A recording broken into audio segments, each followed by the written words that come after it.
Up next, making homemade soaps and shampoos that are green enough to eat.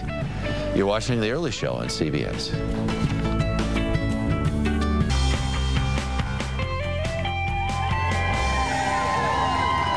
All right, imagine washing yourself only with products that you can eat.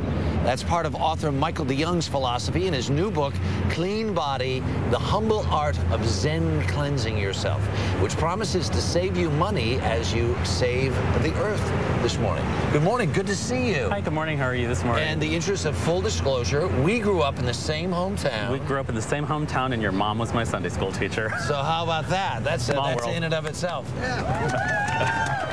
My mother, you're a Dutchman, I'm a Dutchman. Totally, yeah. And the thing that we learned primarily, along with Calvinism and everything else, was frugality. Frugality and cleanliness really was meant to be next to godliness. My mom moved the fridge when she vacuumed. Right. I mean, sort of, I remember cleaning the Venetian blinds on Saturday. Yeah, of course. And if you didn't do them well enough, you had to do them over again. Over, absolutely. So that's the orientation you come from. It is that sort of orientation that I come from. One of the reasons I wrote this book was to actually be a companion to the previous book, which was just about housekeeping and cleaning, but in a more natural way. But discovering that most personal grooming products, much like household cleaning products, are just riddled with chemicals, many of which are non-disclosed and many of which are harmful. Probably never been tested. 85% of them have never been tested. Never been tested? Never been tested. My goodness. And I think rather than attempt to continue to use products that could potentially be harmful, I figured, you know what, I'll write a book about this, and I'll come up with purposeful ideas that are very useful with materials that are already accessible in the average person's home. Yeah, and particularly simple. They had to be simple, because if it wasn't simple, I don't think people would use them. Yeah. But with humor as well. And when you go about this, typically how do people respond to it when they realize they can use these things that are really so simple and are quite honestly organic? Going back to the whole Calvinist, the beginning of our conversation, there's a simple passage in the Bible that says, cleanse thyself with nitra. And nitra is quite simply a very early form of baking soda. And when they went to bathe themselves, they powdered themselves and scrubbed themselves down with this stuff. Right. So these things really are the things that people clean themselves with in antiquity.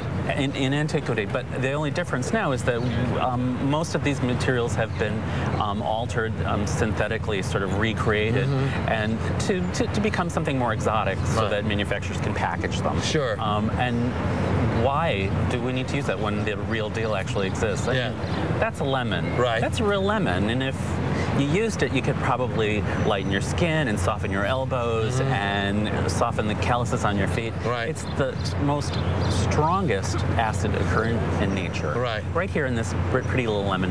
There you go. Not only How did you know my elbows needed softening? You know what? Let's go make one. I'd love to. Let's go over here. Let's Michael, head on over here.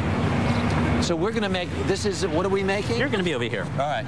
And what are we making? This is actually called, what I like to call the citrus derma bath. And it's a treatment that you can mix up prior to taking a bath. Right. And it takes about 20 minutes to marinate. What I've done here is I've just simply taken lemons, just a standard lemon. The most exotic or the non-exotic works perfectly fine. I got about 30 seconds, so go fast. So what you want to do is you take your lemons and toss them all in the bowl. Throw this. This is just kosher salt. It's 3 cups. That's it? That's it. All right. And then what you want to do is take approximately between 4, there we go. Assume that comes out. It comes out. That's about 4, 5, 6 drops of olive oil. And you leave it sit for how long? And you want to let that sit for about 20 minutes. And then you can use it to do what? What you do is you fill your bathtub and you toss this mess in and you live soak. Happily ever after. Michael DeJong, thanks so much. Have a good day, everybody. Good morning.